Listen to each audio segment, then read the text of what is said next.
আসসালামু আলাইকুম। সবাইকে আ আন্তরিক শুভেচ্ছা এবং অভিনন্দন জানাচ্ছি। আরেকটি নতুন ভিডিওতে। তো আমি মোহাম্মদ শাহীন হোসেন, জাপানের চিবাকেন থেকে বলছি। তো আজকে যে বিষয়টি নিয়ে আলোচনা করব, সে বিষয়টি অত্যন্ত গুরুত্বপূর্ণ একটা বিষয়। তো সেই বিষয়টি হলো যে জাপানের ভিসা ক্যাটেগরি। আসলে কোন, কোন ভিসা ক্যাটেগরিতে আপনারা আসলে জাপান আসতে পারবেন, সেই ব্যাপারটা নিয়ে আজকে কথা বলব। তা আমরা অনেকেই জাপান আসতে চাই, কিন্তু আসলে জানি না যে কোন কোন ওয়েতে জাপান আসা যায়। এই বিষয়গুলো যদি আমাদের ক্লিয়ার থাকে, তাহলে আমরা সেই অনুযায়ী আমাদের প্রিপারেশন গুলো নিতে পারবো এবং সহজেই জাপানে আসতে পারবো। তো চলুন কথা না বাড়িয়ে শুরু করি আজকের এই পর্বটি। তো বন্ধুরা, সর্বপ্রথম যে ভিসা ক্যাটাগরি নিয়ে আমি কথা বলবো সেটা হচ্ছে স্টুডেন্ট ভিসা। আপনারা যদি জাপানে পড়াশোনা করতে চান, তাহলে আপনাদের এই ভিসাটি প্রয়োজন হবে। আপনি যদি জাপানিজ ল্যাঙ্গুয়েজ কোর্সে আসতে চান, অথবা ডিপ্লোমা অথবা ইউনিভার্সিটিতে পড়তে চান, তাহলে আপনার এই ভিসা দরকার হবে। তো চলুন আমরা দেখে নেই যে এই ভিসা পেতে হলে আপনার কি কি রিকোয়ারমেন্টস দরকার। তো চলুন দেখি এই ভিসাতে আপনার কি কি লাগবে। সর্বপ্রথম আপনার যে বিষয়টি লাগবে সেটা হচ্ছে এইচএসসি বা হচ্ছে অনার্সের সার্টিফিকেট। এরপর আপনার জাপানিজ লেভেল N5 অথবা N4 লেভেলের হতে হবে। এরপর আরো যে ইম্পর্টেন্ট বিষয়টা লাগবে সেটা হচ্ছে আপনার যিনি স্পন্সর হবেন, অর্থাৎ আপনার বাবা অথবা মা, তার ফাইনান্সিয়াল ডকুমেন্ট লাগবে, অর্থাৎ ব্যাংক স্টেটমেন্ট লাগবে। তো এই স্টুডেন্ট ভিসা ক্যাটাগরিতে আপনি পড়াশোনার পাশাপাশি পার্ট টাইম জব করতে পারবেন।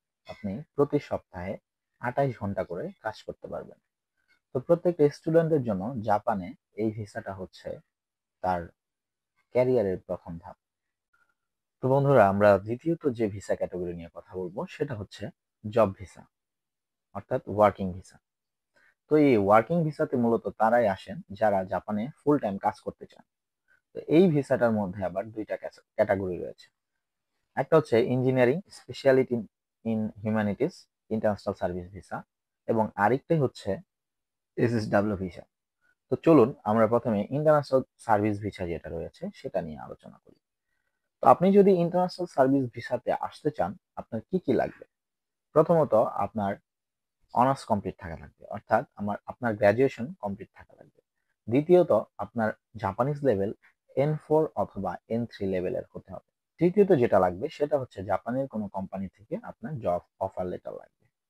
এই কয়েকটা জিনিস হলেই আপনি এই ইন্টারন্যাশনাল সার্ভিস ভিসা ক্যাটাগরির যে ভিসাটা রয়েছে সেই ভিসাতে জাপান আসতে পারবেন। এই ভিসায় আপনি ফুল টাইম কাজ করতে পারবেন। তার সাথে আরেকটি বড় সুবিধা হলো, আপনি যদি বিবাহিত হয়ে থাকেন, তাহলে আপনি আপনার স্পাউস নিয়ে আসতে পারবেন।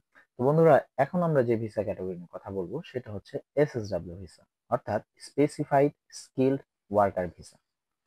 তো এই ভিসাটা মূলত তাদের জন্য যাদের স্পেসিফিক স্কিল রয়েছে, যেমন যারা কৃষিক্ষেত্রে, কেয়ার গিভার অথবা নার্সিং অথবা ফুড ফ্যাক্টরিতে কাজ করার মতো তাদের যাদের দক্ষতা রয়েছে, এবং বাংলাদেশে যারা স্কিল টেস্ট দিয়ে পাশ করেছে, তাদের জন্য মূলত এই ভিসাটা। তো চলুন দেখি এই ভিসাতে যদি কেউ আসতে চায় তাহলে তার কি কি রিকোয়ারমেন্ট দরকার। তো এই ভিসার জন্য যে বিষয়গুলো লাগবে সেটা হচ্ছে, প্রথমেই তাকে JLPT-N4 পাস করতে হবে, অর্থাৎ JLPT-N4 এর সার্টিফিকেট থাকতে হবে, অথবা JFT-A2 লেভেল পাস করতে হবে, অর্থাৎ এর সার্টিফিকেট থাকতে হবে। এর সাথে যেটা প্রয়োজন সেটা হচ্ছে তার যেকোনো একটা স্কিলের উপর স্কিল টেস্ট দিয়ে বাংলাদেশ থেকে পাস করতে হবে এবং সেটা সার্টিফিকেট লাগবে। এবং তৃতীয়ত যেটা লাগবে সেটা হচ্ছে জাপানের কোনো কোম্পানি থেকে তার জব অফার লেটার লাগবে। তো এই ভিসায় আপনি 1 থেকে 5 বছর পর্যন্ত জাপানে কাজ করতে পারবেন, এবং আপনি যদি চান তাহলে পরবর্তীতে স্থায়ী ভিসায়ও আপনি কনভার্ট হতে পারবেন। এই সুযোগটা এই ভিসাতে রয়েছে। কিন্তু এই ভিসাতে আপনি একটি জিনিস পাবেন না যেটা ইন্টারন্যাশনাল সার্ভিস ভিসাতে ছিল, সেটা হচ্ছে আপনি যদি বিবাহিত হয়ে থাকেন, আপনি আপনার স্পাউসকে এই এসএসডব্লিউ ভিসার ক্যাটাগরির মধ্যে থাকার সময় আনতে পারবেন না, যেটা আপনি ইন্টারন্যাশনাল সার্ভিস ভিসাতে থাকলে আনতে পারবেন। তো বন্ধুরা, এই পর্যায়ে যে ভিসাটা ক্যাটাগরি নিয়ে কথা বলবো সেটা হচ্ছে টেকনিক্যাল ইন্টার্ন ট্রেনিং ভিসা। এটা মূলত একটি ট্রেনিং প্রোগ্রামের মতো। তো যারা এই ভিসায় আসে 3 থেকে 5 বছর এরা জাপানে থাকে, এরা কাজ শেখে এবং অভিজ্ঞতা নেয়।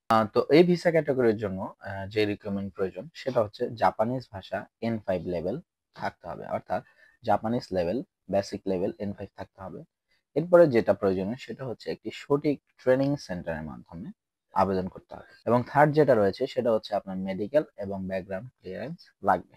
তো এই প্রোগ্রামে এসে অনেকেই আবার এসএসডব্লিউ ভিসাতে কনভার্ট হয়ে যায়, অর্থাৎ তার ভিসা ক্যাটাগরি আপডেট করতে পারে। তো বন্ধুরা, সর্বশেষ যে ভিসা ক্যাটাগরি রয়েছে সেটা হচ্ছে ডিপেন্ডেন্ট ভিসা।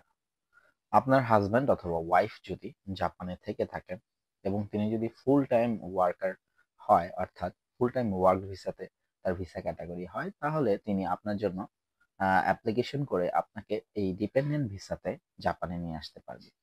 তো চলুন দেখি এই ইন্ডিপেন্ডেন্ট ভিসার জন্য কি কি রিকোয়ারমেন্ট প্রয়োজন। তো বন্ধুরা, এই ডিপেন্ডেন্ট ভিসার জন্য যে যে রিক্রুটমেন্ট প্রয়োজন রয়েছে সেটা হচ্ছে আপনার বিবাহের কাগজপত্রগুলো লাগবে। সেকেন্ডলি যেটা হচ্ছে আপনাকে যিনি স্পন্সর করছেন, অর্থাৎ আপনার হাজবেন্ড অথবা আপনার ওয়াইফ যিনি আপনাকে স্পন্সর করছেন, তার ইনকাম সোর্স লাগবে এবং তার হচ্ছে রেসিডেন্সি কার্ড লাগবে। থার্ড যেটা লাগবে, আরো কিছু ডকুমেন্ট আপনার এম্বাসিতে জমা দিতে হবে, সেগুলো আপনার বাংলাদেশে যে জাপানিজ এম্বাসি রয়েছে তারা বলে দিবে। তো এই ভিসাতে এসে আপনি পার্ট টাইম জবও করতে পারবেন। তো বন্ধু, এই ছিল আসলে জাপানের কয়েকটা ভিসা ক্যাটাগরি, যে ভিসাগুলো ক্যাটাগরির মাধ্যমে আমরা আসলে জাপান আসতে পারি।